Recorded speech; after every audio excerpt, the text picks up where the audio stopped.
are going to be 0-5 for a start. 0-5, and now they're 3-2. Welcome to PTI, boys and girls. Wilbon has the day off. I'm joined by our great friend, the host of the starting lineup on Sirius XM Radio, Mr. Frank Isola.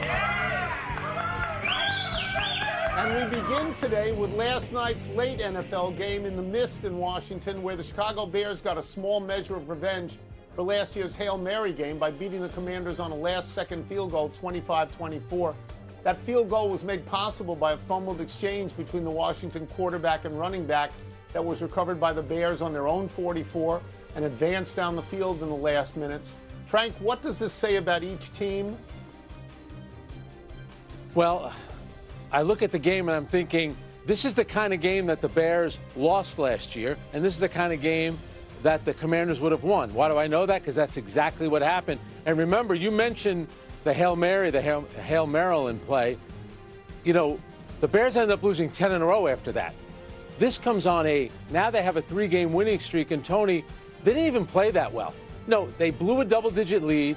They had 9 penalties, but they found a way to win. So who knows? Maybe Ben Johnson, maybe this quarterback who completed a big pass on 3rd and 5, and then Swift had the big run to set up the field goal. The kicker, Jake Moody, had missed a field goal before.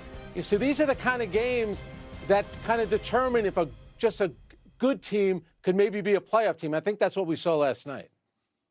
Just following up on what you're saying, I think that Washington should have won that game. And they were undone by 3 turnovers, the last of which, the fumbled exchange, just completely sunk them. And that one is on Jayden Daniels. I mean, that in the rain, he was bobbling the ball. They are 3-3. Last year, Washington went to the NFC Championship game, albeit a surprise, but they went to that game. This year, that feels like they've regressed. They have literally won one, lost one, won one, lost one, won one, lost one. And I think that the people, here in Washington, D.C., are rather disappointed with this. And it has the feel, Frank, of what it must have been like last year in Houston when everybody thought the Houston Texans were going to be real good because they were the year before and they fell flat on their faces. You're right about the Bears. I mean, the Bears are significantly better this year than they were last year. As I said earlier, Wilbon picked them to be 0-5 at the start, and they're 3-2, and they've won 3 in a row, and that matters. And hiring Ben Johnson as an offensive coach, that seems to produce something. The Bears are scoring 25 points a game. That's 10th in the league. We don't look at the Bears lately as an offensive machine. It's had a great effect, clearly, on Caleb Williams, who wasn't that good last year. He's got 9 touchdown passes. He's got 2 interceptions. He's going to pass. He's on pace for 4,000 yards. Nobody in the Bears organization as a quarterback has ever done that before. And I'll just take a little more time to say what their upcoming schedule is. It's New Orleans, at Baltimore, at Cincinnati, and the Giants.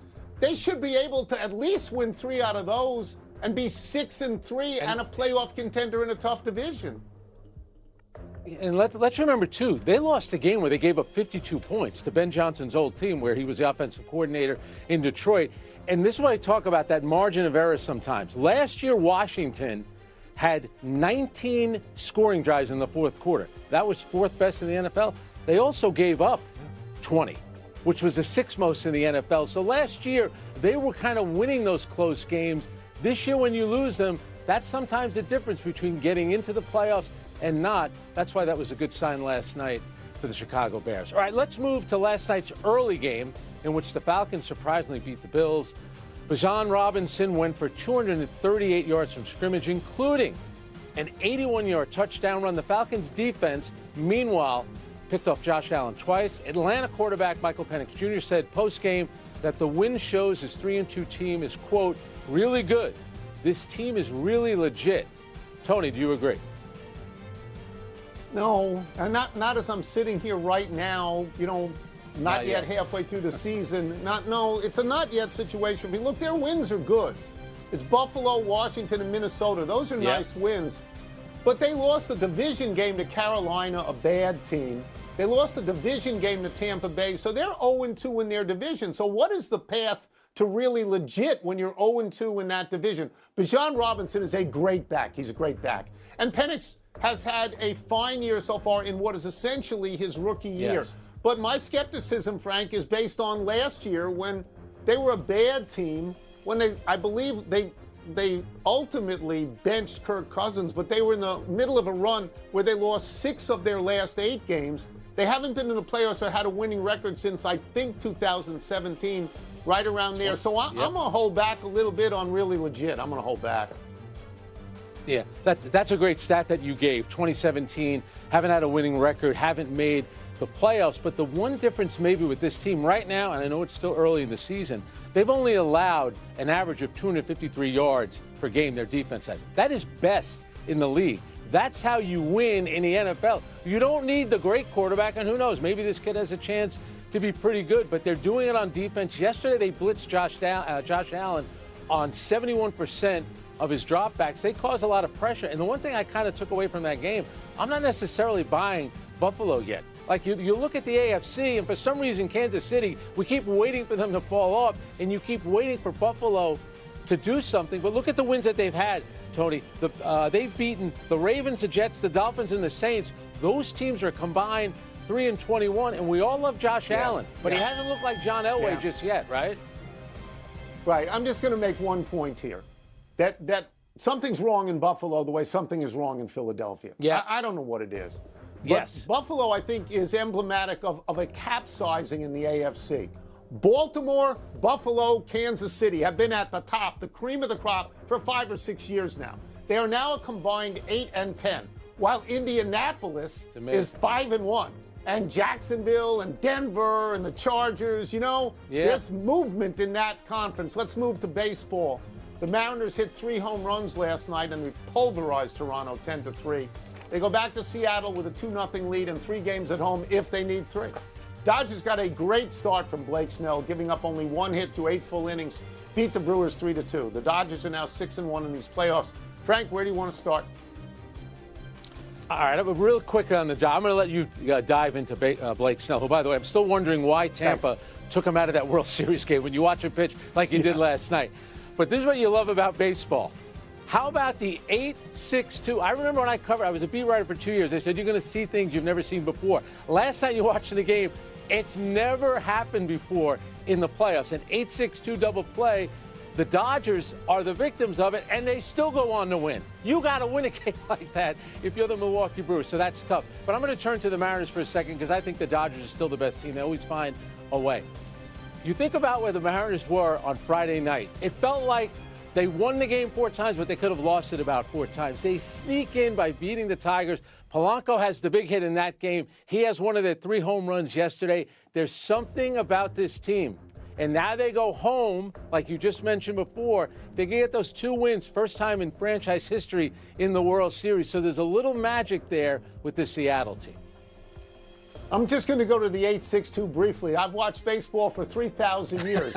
When it hit against the wall and he caught it, I somehow thought it was an out.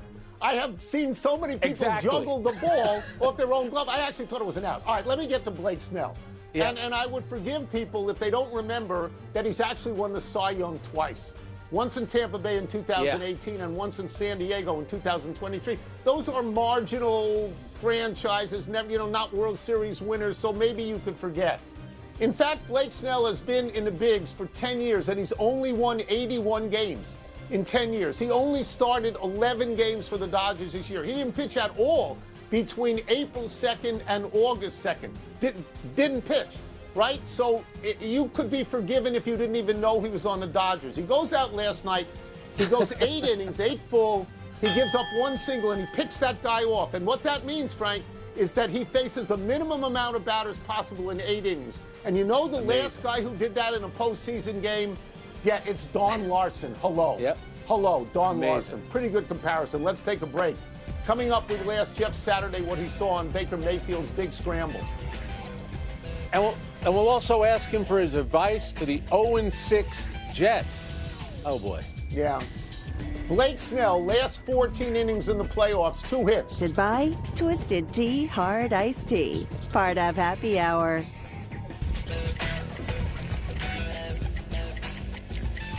Time to dig into the NFL trenches with our great friend, ESPN NFL analyst Jeff Saturday. Let's start with this. Baker Mayfield. If I had to vote right now on MVP, right now, and I understand there's a lot of games left, but I would vote Baker Mayfield for MVP at this point. What did you see in that great run when he went 3rd and 14 and he got the first down? What did you see in that? Oh, will and determination. I mean, how about that run? And just my vote right now as well. But he has, with all the injuries that they face, not only on the offensive line, but at receiver, he keeps finding ways to get his team. Let's talk about the bad and the ugly. It's been a rough year for the Jets. The Jet fan will tell you it's been a rough 15 years for them. But right now, Aaron Glenn, 0-6. It's tough to coach in the NFL. You know that. You were an interim. You lost 7 in a row.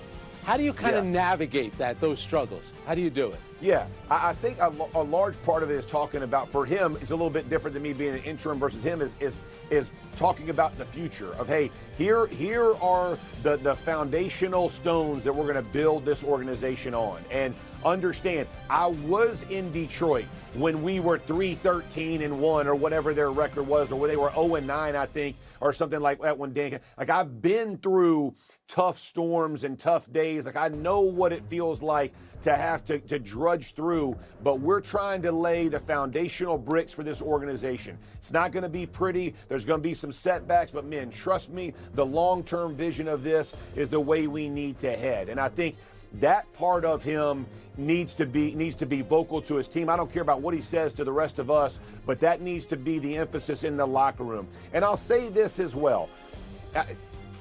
Be a little more aggressive at this point, right? Like, just kind of let it. The season isn't going to be, you're not making the playoffs, right? So let the guys kind of have fun with it, because there's something about energy that breeds commitment, right? It's like when you breathe energy back into your team, all of a sudden guys, they start to feel it. The commitment kind of gets reunified. So that's that small piece of advice. Obviously he's much further along than I was, but that's what I would be telling him. All right, you played for some great teams with the Colts. Right now, 5-1, and through 6 games, they've scored the most points in team history. What is different about the team this season? No, I'm fired up for him. I think Steichen's done a really good job of finding balance, and I'm not trying. It's a very simplified way of playing, right? Like, Daniel Jones, when he hits his spot, he knows where the ball has to be delivered. When they're running the ball, Jonathan Taylor knows how to make it happen. And oh, by the way, let's not miss this. Their offensive line is on fire. Quentin Nelson's playing well, but the entire offensive line has played good football. They're a top 5 team in passing and a top 6 team in rushing. When you get to that, and you're winning in the trenches, it leads to a lot of plays being made by receivers down the field because your quarterback's got time, and a lot of explosive plays from your running back, which we're seeing from Jonathan Taylor. All of those bode really well, and by the way, they travel. They just got to keep doing it, and no matter what opponent they play, keep stacking these dubs, man, and I respect the heck out of how they started and have some high expectations for the finish. We will get you out of here on this. Indianapolis has been very good. Miami has been very bad. After the game, their quarterback, Tua, took off after some teammates for either arriving late or not arriving at all at players' meetings.